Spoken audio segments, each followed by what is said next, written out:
Hello, I'm Moyo, author, speaker, and human capital coach. We are standing at a kairos moment in the history of the world, where the challenges that the world is facing seem so huge, so gigantic, that sometimes one would be forgiven for fainting. And so the challenge we have is a challenge of leadership. And more than leadership, what we need today is leadershift. And so today I'm going to share with you the 9 steps to leadership. A lot of times when people think about leadership, they think about position. And so I often, in my talks around the world, I often ask people, how many of you are leaders? And those in positions will lift their hands. The ones without a position keep their hands down because they don't believe they are leaders. But I believe that every single human being is called to leadership. Because before we can lead others, before we can lead organizations, we must lead ourselves. And so there are 9 steps really that you need to go through in order to be a leader. And I challenge you to compare yourself against these 9 steps and see how you fare. Because I believe that if we could fit in within these 9 steps, we will have the necessary leadership to meet the challenges that the world is facing today. And so the first step to leadership is identity. Every single person is born with a unique identity. It's what I call ID, your irresistible difference. In other words, your very existence in your family, in the organization, in the community, in the country, in the world today, means that there is a difference you should be bringing to the world. And until you figure out what your unique, irresistible difference is, you cannot lead. Because leaders who don't know the difference they bring tend to be dictators. There's a tendency to abuse power. The second thing that we need in order to move towards leadership after identity is talents. Every single person is born with a unique set of talents. Now think about it, as a leader and as you lead teams, as you lead a family, as you lead a church, as you lead a nation, you lead a nation of people who are equally talented. Now a leader who doesn't know his or her talents becomes a dangerous leader because you tend to be authoritarian. I think that's what I'm looking for. Because you see, if you don't know what your talent is, you want to differentiate yourself from people by saying, I'm more educated than you. Or I'm the boss. Whereas you don't understand that what you need to understand is that the position itself speaks to the role that you have. Your talents differentiate you because they speak to the contribution that you make. And so leaders have to be clear about what talents they bring to the table. The other reason why you need to know what your talents are is how can you identify the talents of your people when you don't know your own talents? As a leader, you need to know your talents so that when you hire people who are talented in areas that you are not talented. So that together, each achieves more. The third thing that you were born with is a unique purpose. I am always wary of leaders who are purposeless. Now, my point of departure is always this. How can you be a custodian of the organization's purpose if you yourself don't have a purpose? You cannot manage what you don't have. And so one of the requirements for leadership roles must be that the leader needs to have their own personal purpose. Because only when your purpose meets the purpose of the organization, you get the sweet spot. Because now, I don't just do this because that's what the organization requires me to do. I do it because it is part of my own individual purpose. What is your purpose?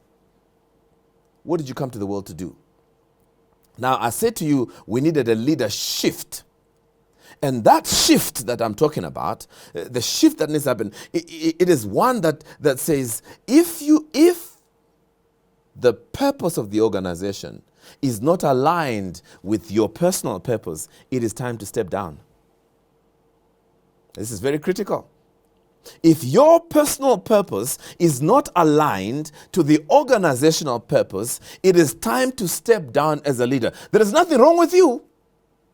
It just means that there's a mismatch between the purposes. The reason why we have so many problems with organizations today is that we have people whose purposes are not aligned with the organizations that they run. And as a result, more often than not, the organization's purpose will suffer if the leader is purposeless. The fourth step in leadership after purpose, the fourth step after purpose. Now, your purpose. Why is purpose so important? Purpose is critical because purpose leads you into conviction. Leaders, watch out. People follow leaders who have conviction. So if you consider yourself a leader, here's the question I have for you. What is your conviction? Let me give you an example of conviction. Nelson Mandela, at his trial, he says, "It is an ideal that I hope to live for." But here's what I considered one of the best statements that I've ever heard from a leader. But he says, "But if necessary, to die for." So my dear leaders, here's the question I'm asking. What are you willing to die for? There is a direct correlation between purpose and conviction. And your level of conviction is what drives you forward. What is your conviction? Number 5. Your conviction then will generate your vision. Vision comes out of conviction. Let's use the Nelson Mandela example once again. What was this ideal that he was hoping to live for and if necessary to die for? It was a non-sexist, non-racialist South Africa. Simple. So his vision was a vision of a non-sexist, non-racist South Africa. What is your vision? Father, at home, what is your vision for the family? What is your vision? Entrepreneur, what is the vision for your business?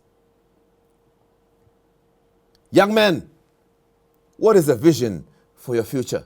Young lady, what is your vision for your future? Mr. President, what is the vision for the country? Without vision, it is said, the people perish. And we've seen companies go down. You know why companies go down? Because there's no vision. Because where there's no vision, companies fail. Why do countries fail?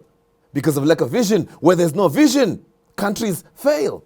And I could name a few countries that have failed because of lack of what? Vision. Now your vision then, your vision is what generates passion. I'm going to repeat that. Vision is what generates passion. So I work in organizations where sometimes you walk at the organization, you can see there is no passion in this organization. And the reason why there's no passion is because there's no vision. And the reason there's no vision, there's no conviction. And the reason there's no conviction is that purpose has died. And if there's no purpose, the talents are not engaged. It is never that there's no talents. There's always talents in organization.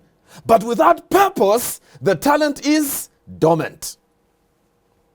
Vision generates the passion.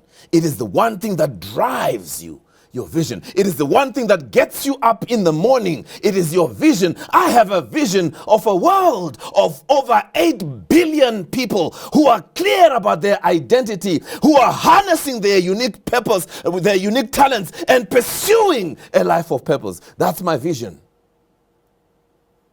And that's what fuels my passion. My passion is to ignite every individual so they can live a life of purpose. Your passion then, Mr. Leader, Miss Leader, I love this. Now, passion Passion is then what leads you to the next step, which is inspiration. Leaders, you don't lead because you are the boss. Do this because I'm the boss. You lack inspiration. When you inspire people, they move because of who you are. I believe that leadership is an act of being. You are being a leader, and people follow because you are being the leader. I have seen people follow for no money because they are inspired by the leader. In most organizations, you can see that there's a lack of leadership because now, not only do we pay people a salary, we have to pay them bonuses to do the job that we are paying them for because there's a lack of inspiration. Mr. Leader, what is your inspiration? How do you inspire your people? Do you inspire your people? Now, obviously, once you've got inspiration, you go to the next step, which is what I call influence. See, great leaders have influence. Poor leaders use force. Because where there is no influence, when you are a non-influential leader, then you are a forceful leader. Do it or else I'll fire you. But when you are influential, people will give up their own rights to determine where to go in order to follow you. And that's a special kind of leader. And I put it to you that in the 21st century, there is a drought of leadership. We need leaders in the 21st century. And I'm challenging you who's watching this, that in you, there is a leader. But that leader will never come out until you've gone through these 9 steps. And of course, once you have influence, it's only logical that the next logical step is leadership. And so we see from this that leadership is a function of what? Identity. Leaders are clear about who they are. They have no hang-ups. I don't need to be honored. I don't need to drive in a jet. I don't even have to have a special seat. When I'm a leader, I know I'm a leader. I know what my irresistible difference is. So when I'm among other leaders, I am not, my ego doesn't get into the way because I understand I have a unique, irresistible difference that nobody else has got. Number 2, I know I have a unique set of talents. So when I'm among other leaders, I don't feel small. I'm not envious because I understand that I have something that I bring to the table that nobody else brings to the table. I also know that my talents were given to me in order to achieve a specific purpose in this world. And so even the organizations that I would choose to lead would be organizations whose purpose is aligned with my purpose. Because only then do we find the sweet spot. Greatness is a man or a woman who has walked into their purpose. Purpose leads me to conviction. There is nothing worse than a leader leading an organization going where he's not convicted to go. Where are you going? Conviction leads to vision. What is your vision? Passion. Do you exude passion? And of course, without passion, you will never inspire your people, Mr. Leader. Without passion, you can't inspire people. Parents, without passion, you can't inspire your children. Pastors, without passion, you cannot inspire your congregation. Political leaders, without passion, you cannot inspire a nation. And passion leads to inspiration, and inspiration leads to influence. You don't need a position to be influential. I repeat it again. You don't need a position to be influential. In the organizations that you work in the same organizations that you work in, you can be influential if you walk into your passion. I love the story that I heard about a guy who was, he's apparently clean. I don't know how true that story is, but the guy was a cleaner at NASA. Old black guy. So now they're doing job description in this company, and the guy comes and he says, "Sir, what do you do?" And this man who's a cleaner looks at this man and says, "I'm helping to get a man to the moon." He was a cleaner, but he was sold to the purpose. You see, your value is not in the position you hold. Your value is in the difference that you make towards a particular purpose. And so my challenge to you is that you would walk into your leadership. Become yourself.